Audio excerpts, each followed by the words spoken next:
Hello बच्चों, कैसे हैं आप। आज हमको पढ़ना है भैया बलेनोग्लासेस का डाइजेस्टिव सिस्टम। क्या पढ़ेंगे बच्चा? Digestive system of balanoglossus. Last lecture में हमने इनकी इंटरनल जो एनाटॉमी है उसके बारे में देखा था। अब हम देखेंगे इनका डाइजेस्टिव सिस्टम। तो डाइजेस्टिव सिस्टम को हम दो पार्ट में डिवाइड करके पढ़ेंगे। पहले क्या क्या इनके स्ट्रक्चर हैं, एलिमेंट्री कैनाल, उसके बारे में हम देखेंगे। माउथ के बारे में, buccal cavity, pharynx, oesophagus, intestine वगैरह के बारे में। फिर इनके देखेंगे फूड फीडिंग मैकेनिज्म और डाइजेशन कैसे हो रहा है, कैसे ये भोजन को ग्रहण कर रहा है और भोजन का डाइजेशन किस तरीके से हो रहा है ना, इसके बारे में देखेंगे। तो डाइजेस्टिव सिस्टम को दो पार्ट में डिवाइड करके पढ़ेंगे। पहला एलिमेंट्री कैनाल देखेंगे, second food feeding mechanism and digestion. इतना आपको समझ में आ गया। ये आपका डाइजेशन का फिगर है, आपको देख के बहुत डर लग रहा होगा। अभी हम पढ़ के इसको आसान बनाएंगे। यूँ कर लीजिए बच्चा ना, ये होल फिगर है इनका। चाहे आप रिस्पायरेशन का फिगर इसमें रिस्पायरेटरी सिस्टम में इस फिगर को बना देंगे, नर्वस सिस्टम में इस फिगर को बना देंगे, डाइजेस्टिव सिस्टम में इस फिगर को बना देंगे, या फिर एनाटॉमी में इस फिगर को बना देंगे, तो आपका पूरा मामला डन है। आप अगर इस फिगर को याद कर ले रहे हैं तो आपका मामला डन है। ठीक है भैया, ये है आपका डाइजेस्टिव सिस्टम। हमको बस यहाँ से आपको ध्यान देना है। ये देखिए, आपको पता है जो कॉलर था और इनका प्रोबोसिस था, ये प्रोबोसिस और कॉलर के बीच में यहाँ पे कोलरेट था, वहाँ पे इनका माउथ प्रेजेंट ओपन होता था। और आपने देखा था प्रोबोसिस स्टाक और जो कॉलरेट है उसके बीच में प्री ओरल सिलियरी आर्गन था, जो जो वाटर और फूड को टेस्टिंग कर रहा था, क्वालिटी को चेक कर रहा था। ठीक है, क्वालिटी चेकिंग इसकी कैसे किस में हो रहा था? प्री ओरल आर्गन में हो रहा था। प्री ओरल सिलियरी आर्गन, जिसको हमने पहले ही मॉर्फोलॉजी वगैरह में मेंशन किया है। देखिए बच्चा, आपको क्रम वाइज लेक्चर को अटेंड करना है। ठीक है, हम इस बार बड़े लेक्चर नहीं ले रहे हैं, आपको छोटे छोटे लेक्चर प्रोवाइड कर रहे हैं। आप अगर नोट्स नहीं बनाना चाह रहे हैं, बस पढ़ना चाह रहे हैं, तो स्टार्टिंग में 1.5x पे देखिए, सेकेंड टाइम थर्ड टाइम आप 2x पे देखिए वीडियो को। ठीक है, आपको सारी बातें लेक्चर में ही याद किया जाएगा, कर दिया जाएगा, ये गारंटी पूरी की पूरी है। ठीक है, अगर आप नोट्स बना रहे हैं या फिर नोट्स नहीं बनाना चाह रहे हैं तो भैया व्हाट्सअप पर जो हमारे टेलीग्राम पे जुड़ के आप नोट्स प्राप्त कर सकते हैं। ठीक है, या फिर हमें व्हाट्सअप कर सकते हैं। ओके बच्चा, तो देखिए भैया, यहाँ पे देखिए, आपने देखा जो ये कॉलरेट है और ये है इनका प्रोबोसिस, और ये एक कॉलर का पार्ट है, ये इनका यहाँ कॉलरेट है। ठीक है, तो ये पूरा पार्ट प्रोबोसिस का है, ये कॉलर का पार्ट है। ठीक है, यहाँ पे आप देख रहे हैं ये इनका, ये यहाँ पे कॉलरेट है, यहाँ पे माउथ की ओपनिंग है, ये है माउथ की ओपनिंग। इसी में प्री ओरल सिलियरी आ। तो बच्चा, इसके डाइजेस्टिव सिस्टम को हम लोग दो पार्ट में डिवाइड करके पढ़ेंगे, एलिमेंट्री कैनाल और फूड फीडिंग मैकेनिज्म। तो एलिमेंट्री पहले पार्ट में हम देखेंगे एलिमेंट्री कैनाल के बारे में। एलिमेंट्री कैनाल में हम देखेंगे कौन कौन से स्ट्रक्चर हैं। नेक्स्ट हम देखेंगे फूड फीडिंग मैकेनिज्म, कौन कौन सा प्रोसेस है जिसके द्वारा ये अपना फूड को अंदर लेते हैं और इसका डाइजेशन करते हैं। तो एलिमेंट्री कैनाल में, जैसे किसी भी ऑर्गेनिज्म का एलिमेंट्री कैनाल देखने से पहले आपको ह्यूमन का एलिमेंट्री कैनाल ध्यान में रखना होता है। ठीक है, वहीं से कंपेरिजन करके आपको पढ़ना होता है। ओके, तो यहाँ पे एलिमेंट्री कैनाल में इनके mouth, buccal cavity, firings, oesophagus, intestine सब कुछ देखने को मिलेगा। ठीक है, जैसा कि ह्यूमन में मिलता है। तो इनका डाइजेस्टिव सिस्टम जो एलिमेंट्री कैनाल है वो कंप्लीट है, स्ट्रेट है। ठीक है, इसको आपको ध्यान में रखना है। ओके, ये देखिए इनका ये डाइजेस्टिव सिस्टम का फिगर है। डाइजेस्टिव सिस्टम में देखिए ये इनका, ये माउथ की ओपनिंग है ना, यहाँ पे माउथ है, ये माउथ की ओपनिंग है। और ये कॉलरेट है ना, कॉलरेट हमने आपको बताया था, जो प्रोबोसिस और कॉलर ना, कॉलर का पार्ट था जो प्रोबोसिस स्टाक को कवर कर रहा था। ये माउथ का है, हमने आपको बताया था जो प्रोबोसिस स्टाक है वहाँ पे प्री ओरल सिलियरी आर्गन था, जो क्या करता था, ये फूड एंड वाटर की क्वालिटी को चेक करता था। ठीक है, माउथ कहाँ ओपन होता है? बकल कैविटी में। अब बकल कैविटी कहाँ ओपन होती है? फायरिंग्स में। ठीक है, फायरिंग्स आगे ओइसोफेगस में, ओइसोफेगस इंटेस्टाइन में। तो आपने देखा जो ओइसोफेगस सॉरी इनका जो फायरिंग्स है उसमें दो रीजन यहाँ पे देखने को मिलेगा। पहला ब्रांकियल पोर्शन ऑफ फायरिंग्स है जो कि डॉर्सल है, नहीं डॉर्सल है। और दूसरा है आपका डाइजेस्टिव पोर्शन ऑफ फायरिंग जो कि डाइजेशन में रोल प्ले कर रहा है। ठीक है, तो ये इनके डाइजेस्टिव सिस्टम के बारे में है। आइए एक एक हम करके पढ़ते हैं। देखिए,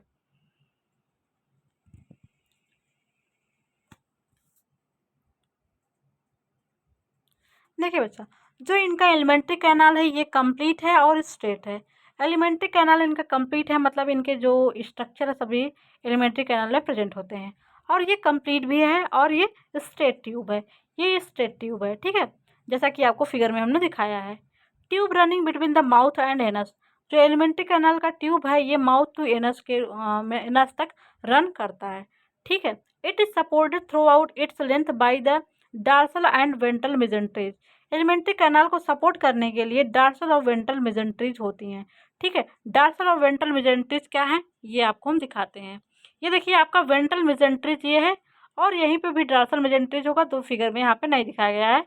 ठीक है, तो डार्सल और वेंट्रल में प्रोबोसिस का है, ऐसे ट्रंक का होगा और कॉलर का होगा। ठीक है, कॉलर का भी होगा, ट्रंक का होगा। तो देखिए जैसे इस फिगर में आपको देखिए ये तक यहाँ तक प्रोबोसिस है और ये आपका कॉलर है और ये ट्रंक रीजन स्टार्ट हो रहा है। तो मेजेंट्रीज जो होंगी डार्सल और वेंट्रल होंगी जो एलिमेंट्री कैनाल को सपोर्ट करेगा। ठीक है, यहाँ ट्रंक का मेजेंट्रीज है, ये प्रोबोसिस का मेजेंट्रीज है। ठीक है, ये हो गया आपके मेजेंट्रीज के बारे में। Alimentary canal comprises of mouth, buccal cavity, pharynx, oesophagus, intestine, anus. इनके एलिमेंट्री कैनाल में इतने सारे स्ट्रक्चर देखने को मिलेगा। पहला है माउथ, नेक्स्ट है बकल कैविटी, थर्ड है फेरिंग्स, फोर्थ है ओइसोफेगस, फिफ्थ है इंटेस्टाइन, सिक्स्थ है एनस। तो इतने सारे स्ट्रक्चर को आपको 1 बाय 1 करके पढ़ना है। ठीक है बच्चा, 1 बाय 1 करके हमको mouth, buccal cavity, pharynx, oesophagus, intestine के बारे में पढ़ना है। ठीक है, पहले हम देखेंगे माउथ। माउथ क्या है बच्चा? माउथ क्या है? ह्यूमन की तरह माउथ एक ओपनिंग है, सर्कुलर ओपनिंग है, वाइड ओपनिंग है। और माउथ कहाँ सिचुएटेड होता है? प्रोबोसिस स्टैक और जो कॉलरेट है वहाँ पे इनका माउथ वेंट्रली ओपन होता है। ठीक है, mouth is circular wide opening situated ventrally in A group between proboscis stack and call rate. Proboscis stack और कॉलरेट के ग्रुप में इनका माउथ ओपन होता है। ये कैसा है? वाइड ओपनिंग है। और वेंट्रल, जो वेंट्रल बॉडी का वेंट्रल पार्ट है, जैसे हमारा माउथ वेंट्रली है ना, वेंट्रल है ना, पेट के साइड का व्यू वेंट्रल होता है, पीठ के साइड बैक साइड का व्यू डॉर्सल होता है। तो हमारा भी माउथ वेंट्रली है, इसका भी माउथ वेंट्रली सिचुएटेड है, जो कि प्रोबोसिस स्टैक और कॉलरेट के बीच में प्रेजेंट है। और जो माउथ को ओपन कराने के लिए और क्लोज करवाने के लिए, ओपन और क्लोज करवाने के लिए 2 sets of muscle fibre present होते हैं। फर्स्ट है आपका रेडियल फाइबर, सेकंड है कंसेंट्रिक फाइबर। जो रेडियल फाइबर है ये माउथ को ओपन करवाते हैं, कंसेंट्रिक फाइबर है माउथ को क्लोज करवाते हैं। Mouth Leeds into buccal cavity, mouth buccal cavity में ओपन होता है। एक बार आपको मसल्स फाइबर के बारे में हम बता दे रहे हैं। हमने आपको मसल्स फाइबर में जो मसल्स इनका मस्कुलर सॉरी जो मसल्स के बारे में इनके हमने आपको बताया था, इनके मसल्स में एपिडर्मिस होता है ना, एपिडर्मिस होगा, मस्कुलेचर होगा, पेरिटोनियम होगा। यहाँ पे एपिडर्मिस, मस्कुलेचर और पेरिटोनियम। तो आइए देखते हैं प्रोबोसिस और यहाँ पे कैसे इनका, ये प्रोबोसिस रीजन है ना, यहाँ पे हमने आपको दिखाया है प्रोबोसिस है। प्रोबोसिस में देखिए ये इनका हो गया एपिडर्मिस, ये एपिडर्मिस हो गया। ठीक है, और यहाँ हो गया बेसमेंट मेम्ब्रेन। ठीक है, बेसमेंट मेम्ब्रेन। फिर इसके बाद यहीं से लगी होंगी मसल्स, ये है सर्कुलर मसल्स और ये है लॉन्गिट्यूडनल मसल। ये बच्चा है ना, ये है इनका लॉन्गिट्यूडनल मसल, लॉन्गिट्यूडनल मसल। और ये है इनका सर्कुलर मसल, ये है सर्कुलर मसल। ठीक है, तो यहाँ पे 2 टाइप के मसल्स आपको, लॉन्गिट्यूडनल और सर्कुलर मसल। और माउथ को ओपन करने के लिए रेडियल और कंसेंट्रिक मसल। तो यहाँ पे डिफरेंट डिफरेंट टाइप की मसल्स पाई जाती है। यहाँ पे बेसमेंट मेम्ब्रेन भी प्रेजेंट है और एपिडर्मिस प्रेजेंट है, लेकिन आप यहाँ देख रहे हैं डर्मिस नहीं एब्सेंट है। ठीक है, तो इतना हो गया ना। देखिए सीलोम भी यहाँ पे आपको देखने को मिलेगा, प्रोबोसिस सीलोम ना, ये प्रोबोसिस सीलोम है। और ये है आप कॉलर सीलोम, ये है। और ट्रंका सीलोम भी आपको देखने को मिलेगा। ठीक है, ये देखिए ये फिगर जो है ना, ओवरऑल रिस्पायरेशन, सर्कुलेशन ना, डाइजेस्टिव सिस्टम सबके बारे में बता रहा है। तो इस फिगर को जो जिसने याद कर लिया, अगर तीनों सिस्टम में इस फिगर को बना दे रहे हैं तो उनका कॉन्सेप्ट क्लियर हो जाएगा और अच्छे मार्क्स मिलेंगे। ठीक है, ये फिगर बहुत ही इंपॉर्टेंट है, पार्ट पार्ट करके हम इस फिगर को बता रहे हैं, आपको अच्छे से ध्यान से पढ़ना है। ठीक है, अब हमारा हो गया एक एक कर, माउथ हमने देख लिया। ठीक है, माउथ कहाँ ओपन हो रहा है? बकल कैविटी में। अब बकल कैविटी के बारे में देखिए, बकल कैविटी क्या है? बकल कैविटी क्या है? शॉर्ट है, occupies the collar region. Buccal cavity collar region में पाई जाती है, ये तो हमने आपको बताया है। इट्स इपिथेलियल वॉल है ग्लैंडुलर ग्लोबुलेट सेल। इनके इपिथेलियल वॉल, जो बकल कैविटी का इपिथेलियल वॉल है ये है ना, इसमें ग्लोबुलेट सेल चषक कोशिकाएं पाई जाती हैं, जो कि म्यूकस को सिक्रेट करती हैं और भोजन को ये नम बनाते हैं। ठीक है, एंटीरियरली एंटीरियरली ना, its dorsal wall form a short stiff and hollow buccal diverticulum that projects into the proboscis coelom. हम आपको दिखा दे रहे हैं, जो बकल कैविटी का एंटीरियर पार्ट है ना, ये देखिए, ये बकल कैविटी है, जो इनका इंटीरियर पार्ट है, ये प्रोजेक्ट होता है ना प्रोबोसिस सीलोम में, इसी को बोला जाता है। देखिए ये प्रोबोसिस सीलोम है यहाँ पे ना, ये प्रोबोसिस सीलोम है, इसी में ये प्रोजेक्ट होता है, इसी को बोला जाता है बकल डाइवर्टिकुलम। पहले साइंटिस्ट इसको क्या बोलते थे, यही स्टोमोकार्ड है या नोटोकार्ड है, लेकिन भैया आपके साइंटिस्ट मानते हैं ये नन ऑफ दी, ये क्या है, बकल कैविटी का एक्सटेंशन है। तो बकल कैविटी का इंटीरियर पार्ट एक्सटेंड होकर क्या बना रहा है, बकल डाइवर्टिकुलम। ठीक है, क्या बना रहा है बच्चा, buccal diverticulum. Posteriorly it's open into pharynx, buccal cavity posterior में फायरिंग्स से ओपन हो रही है। तो फायरिंग्स के बारे में देखिए, it lies in the branchial region of trunk, trunk के ब्रांकियल रीजन में फायरिंग्स पाया जा रहा है। ठीक है, जो प्रोबोसिस में आपका बकल कैविटी था, और आप कॉलर में बकल कैविटी था। प्रोबोसिस में आपने देखा, प्रोबोसिस और कॉलर के जंक्शन पे माउथ था। अब देखिए जो फायरिंग्स है वो ट्रंक रीजन में पाया जा रहा है। ठीक है, pharynx incompletely divided into dorsal respiratory और branchial portion and ventral digestive portion. देखिए पढ़ने के सेंस में हम इसको दो पार्ट में डिवाइड कर लिए हैं, डोर्सल रिस्पायरेटरी पोर्शन और डाइजेस्टिव पोर्शन। रिस्पायरेटरी पोर्शन में आपका गिल स्लिट्स होगा, गिल बार वगैरह होंगे, टंग बार होगा, जहाँ पे रिस्पायरेशन का फंक्शन होगा। और जो वेंट्रल डाइजेस्टिव पोर्शन है, क्योंकि हमारी एलिमेंट्री कैनल वेंट्रली प्रेजेंट होती है ना, ह्यूमन का या फिर बलानोग्लासेस का लीजिए, ये डाइजेस्टिव सिस्टम वेंट्रली प्रेजेंट होती है, तो इसका डाइजेस्टिव पोर्शन वेंट्रल में पाया जाता है। और जो रिस्पायरेटरी सिस्टम है, जो रिस्पायरेटरी पोर्शन है फायरिंग्स का, वो डॉर्सली प्रेजेंट होता है। एक बार हम देख लेंगे ना इसका ब्रांकियल और रिस्पायरेटरी पोर्शन। ठीक, देखिए ये है फायरिंग्स, फायरिंग्स है, फायरिंग्स में देख रहे हैं ये आपका हो गया ब्रांकियल पोर्शन ऑफ फायरिंग्स ना। यहाँ पे देख रहे हैं आप, यहाँ पे है गिल स्लिट्स, गिल स्लिट्स है, यहीं पे है टंग बार जो गिल स्लिट्स को सपोर्ट कर रहे हैं। गिल स्लिट्स में क्या होगा, वाटर आएगा, यहाँ से ऑक्सीजन को ग्रहण कर लिया जाएगा और CO2 को छोड़ दिया जाएगा। ठीक है, और देखिए जो डाइजेस्टिव पोर्शन ये डोर्सल है, ये वेंट्रल इनका डाइजेस्टिव पोर्शन है।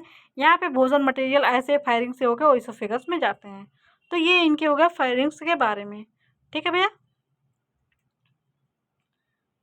फायरिंग क्या है, इनकम्प्लीटली डिवाइडेड इनटू ए डोर्सल रिस्पायरेटरी और ब्रांकियल पोर्शन, क्योंकि यहाँ पे गिल वगैरह, गिल स्लिट्स वगैरह पाए जाते हैं, इसलिए इसको ब्रांकियल पोर्शन या फिर रिस्पायरेटरी पोर्शन बोला जा रहा है। And a ventral digestive portion, ठीक है, एक ventral digestive portion. Branchial region है gill slits for respiration, branchial region में गिल स्लिट्स पाया जाता है रिस्पायरेशन के लिए। और जो डाइजेस्टिव पोर्शन है, इनका डाइजेस्टिव में, डाइजेशन में रोल है। ठीक है, भोजन को पाथ प्रोवाइड करता है, भोजन को जाने के लिए रास्ता प्रोवाइड करता है। ओके, ओइसोफेगस है, firings open into oesophagus. Oesophagus के बारे में विशेष आपको कुछ नहीं पढ़ना है, फायरिंग्स क्या होता है, ओइसोफेगस में ओपन होता है। अब इंटेस्टाइन इनका लार्जेस्ट पार्ट है, ये कहाँ तक एक्सटेंड होता है, it occupies the hepatic and post hepatic region of trunk. Intestine इनका हिपैटिक और पोस्ट हिपैटिक रीजन तक एक्सटेंड होता है। ठीक है, hepatic region of intestine is highly vascular, जो इनका हिपैटिक रीजन है, क्योंकि यहाँ पे हिपैटिक सिका पाया जाता है, ये हाईली वस्कुलर है, क्योंकि यहाँ पे सैक लाइक स्ट्रक्चर हिपैटिक सिका पाया जाता है, इसलिए हाईली वस्कुलर है। ठीक है, हाईली वस्कुलर इसलिए भी है क्योंकि यहाँ पे भोजन जो इसेंशियल न्यूट्रिएंट वगैरह है वो एब्जॉर्ब कर लिया जाता है। एब्जॉर्प्शन के लिए ये हाईली वस्कुलर होते हैं, यहाँ पे बहुत सारा ब्लड की सप्लाई होती है। ठीक है, इंटेस्टाइन क्या है, हाईली वस्कुलर है। It's epithelial cell are dark green या डार्क ब्राउन कलर, इनकी जो इपिथेलियल सेल है वो डार्क ग्रीन या डार्क ब्राउन कलर की होती हैं। ठीक है, इट्स डार्सल वॉल, जो इसका डार्सल वॉल है, ये डार्सल वॉल क्या करता है, न्यूमरस सर्कुलेशन बना देता है, कार्ड हिपैटिक सिका, जिसको बोला जाता है हिपैटिक सिका। इसका डार्सल वॉल न्यूमरस सर्कुलेशन बना देता है, जिसको बोला जाता है हिपैटिक सिका। हिपैटिक सिका हमने आपको एक्सटर्नल मॉर्फोलॉजी में दिखाया था। Intestinal wall lie in close contact with body wall, intestinal wall body wall के क्लोज कंटैक्ट में रहता है। इंटेस्टाइनल वॉल और ये इनकी बॉडी वॉल दोनों क्लोज कंटैक्ट में रहते हैं। ठीक है, post hepatic region is connected with the ventral body wall, इनका जो पोस्ट हिपैटिक रीजन है वो वेंट्रल, यहाँ पे post hepatic region ventral body wall से कनेक्टेड होता है। ठीक है, जो इनका एलिमेंट्री जो इंटेस्टाइन है वो सिंपल है, straight tube bearing a pair of dorsolateral groove lined by tall epithelial cell with long cilia. यहाँ पे जो डार्सोलेटरल ग्रूव आपको देखने को मिला था ना ऐसे बीच में, ये यहाँ पे इपिथेलियल सेल होती है जिसके पास सिलिया होता है। ठीक है, अब देखिए anus, intestine open to the exterior by a terminal circular aperture, intestine बाहर एक सर्कुलर अपर्चर की से ओपन होता है, उसी को बोला जाता है anus. At the tip of the trunk, ये ट्रंक के टिप पे प्रेजेंट होता है। It is often surrounded by A sphincter of muscles. जो एनस है उस पे स्फिंक्टर ऑफ मसल्स पाई जाती है, ताकि जब ज़रूरत हो वेस्ट मटेरियल को निकालना हो तभी ये ओपन होते हैं, हमेशा ओपन नहीं होते हैं। तो जो एनस है ये बॉडी के पोस्टीरियर पार्ट या फिर कह लीजिए एट द टिप पे प्रेजेंट होते हैं। तो आपने ये डाइजेस्टिव सिस्टम के बारे में इनके देख लिया। डाइजेस्टिव सिस्टम में आपको mouth, buccal cavity, pharynx, oesophagus, intestine और एनस के बारे में पढ़ना था। इन सब स्ट्रक्चर के बारे में हमने देख लिया। एक बार यहाँ से फिर से फिगर के माध्यम में दिखा दे रहे हैं आपको। देखिए माउथ की ओपनिंग है, ये माउथ यहाँ पे है। ये प्री ओरल सिलियरी ऑर्गन है जो क्वालिटी को चेक करता है। ये बकल कैविटी हो गया। बकल कैविटी का इंटीरियर जो सीलोम में प्रोबोसिस के सीलोम में एक्सटेंड होकर बकल डायवर्टिकुलम बना रहा है, ठीक है। और जो इनका फायरिंग्स है, फायरिंग्स दो पार्ट में डिवाइड है। ये ब्रोंकियल रीजन ऑफ फायरिंग्स है, ये डाइजेस्टिव रीजन ऑफ फायरिंग्स है। ब्रोंकियल रीजन में गिल्स एंड टंग बार पाए जा रहे हैं और डाइजेस्टिव पोर्शन में ये फूड को पाथ प्रोवाइड कर रहा है। ये इनके बीच में डिवाइड करने के लिए क्या है, ब्रांकियल पैरा ब्रांकियल रिड्ज है, ठीक है, खांच है। ओके बच्चा, ये वेंट्रल नर्व कॉर्ड है, ये वेंट्रल लॉन्गिट्यूडिनल ब्लड वेसल्स है। ये वेंट्रल नर्व कॉर्ड है ना, ये वेंट्रल नर्व कॉर्ड है और वेंट्रल लॉन्गिट्यूडिनल ब्लड वेसल्स है, इसको आपको ध्यान नहीं रखना है, ठीक है। ये प्रोबोसिस है, ये प्रोबोसिस सीलोम है, ये बकल डायवर्टिकुलम है, यहाँ पे एपिडर्मिस है, ये मसल्स है। और देखिए यहाँ पे ग्लोमेरुलस है, ये जो एक्सक्रीशन में हेल्प करेगा। ये प्रोबोसिस सीलोम है, यहाँ पे देखेंगे आप कॉलर सीलोम है, ये कॉलर कार्ड है, इसको बोला जा रहा है यहाँ पे कॉलर कार्ड। ये वेंट्रल साइनसेस है जो वेनस साइनसेस है, जिसको आपको ब्लड वेस्कुलर सिस्टम में देखना है ना। और यहाँ पे हार्ट वेस्किल है, ये आपको ब्लड वेस्कुलर सिस्टम में अच्छे से बताया जाएगा, हार्ट वेस्किल। ये प्रोबोसिस स्केलेटन है और ये प्रोबोसिस स्टार्क है। देखिए अच्छा, आपको ये डाइजेस्टिव पोस्टर वाला जो ये चीज़ है, इतना ये चीज़ आपको अच्छे से ध्यान रखना है, ठीक है। फिगर में आप ये इतना मेंशन करके नामकरण नहीं करेंगे, लेकिन ये सब चीज़ें हम दिखा देंगे, ठीक है। यहाँ पे इसका नाम मेंशन नहीं करेंगे, लेकिन ये सब चीज़ें आपको दिखाना पड़ेगा, ठीक है बच्चा। ये हो गया इनके डाइजेस्टिव सिस्टम के बारे में, एलिमेंट्री कैनल। अब हमको देखना है इनका फूड फीडिंग मैकेनिज्म और डाइजेशन कैसे है, ठीक, कैसे ये भोजन को ग्रहण कर रहे हैं और कैसे ये डाइजेशन कर रहे हैं। बलानोग्लासेस इज सीरियरी फीडर, मतलब ये भोजन से जो फूड मटेरियल है उनको छान लेता है, ठीक है, इसीलिए इसको बोला जा रहा है सीरियरी फीडर, ये इंपॉर्टेंट है।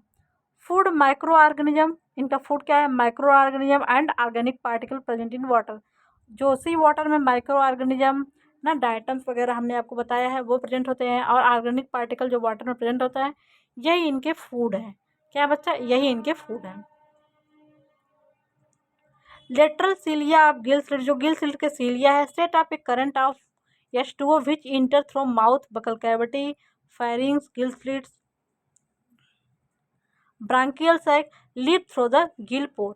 देखिए जो गिल स्लिट्स का जो सीलिया है गिल स्लिट्स का, ये वाटर करंट को सेट करता है। तो वाटर करंट को सेट करेगा, जिससे पानी होता है वो माउथ में इंटर करेगा, माउथ से बकल कैविटी में जाएगा, बकल कैविटी से जो फायरिंग्स का हमने ब्रांकियल पोर्शन दिखाया था ना, वहाँ पे जाएगा, वहाँ से गिल स्लिट जो रहेगा और ब्रांकियल सैक रहेगा, वहाँ से क्या होगा, भोजन को ले लिया जाएगा और लीव आउट थ्रू गिल पोर। और गिल पोर के द्वारा ये जो गिल पोर के द्वारा ये वाटर बाहर निकल जाएगा। देखिए जो वाटर करंट आ रहा है बकल कैविटी में, वहाँ पे फूड मटेरियल भी होता है। वाटर करंट से फूड पार्टिकल को ले लिया जाता है ना, माउथ में जब आता है पानी, वहाँ से फूड पार्टिकल को ले जाता है, और जो पानी जा रहा है वो गिल स्लिट को बात करते हुए, नहलाते हुए जाके गिल सैक में जाता है। और यहाँ से क्या होता है, गिल स्लिट्स में पानी जब जाता है, वहाँ से कार्बन डाइऑक्साइड को छोड़ दिया जाता है वाटर में, और ऑक्सीजन को ले लिया जाता है, ठीक है। रिस्पायरेशन कर लीजिए, वहाँ पे इनका हो गया।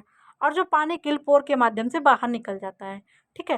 तो पानी वाटर करंट जो आ रहा है उसके माध्यम से इस पर रिस्पायरेशन भी हो रहा है और भोजन भी हो रहा है, भोजन पार्टिकल भी अंदर आ रहा है, ठीक है। This respiration come food current, इसलिए ये जो वाटर करंट आ रहा है उसे रिस्पायरेटरी कम फूड करंट भी बोलते हैं, क्योंकि इस पानी से रिस्पायरेशन भी हो रहा है और फूड पार्टिकल भी बॉडी में ले लिए जा रहे हैं, इसीलिए इसको रिस्पायरेटरी कम फूड करंट बोलते हैं। ये इंपॉर्टेंट है।